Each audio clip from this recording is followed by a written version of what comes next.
Welcome to Mechanic. Today we have a 2011 BMW X3, and in this video I'm going to show you how to change out your rear lift struts on this vehicle. So number one, this vehicle has electronic lift struts, and we are going to do a lift strut delete by removing these and going to put in a standard lift strut.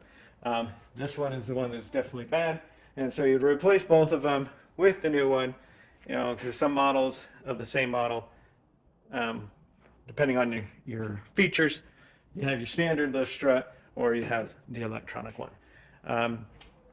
So we need to support it up or have a helper to hold it up when we remove this so that it doesn't fall down on you.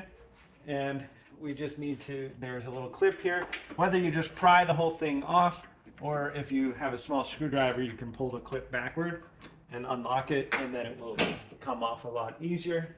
And we do the same on the one inside here.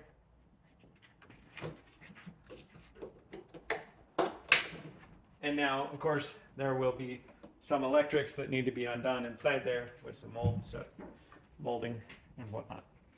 So then we have our new one here.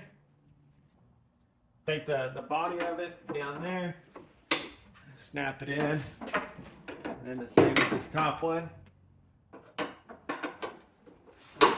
Snap it, lock it into place.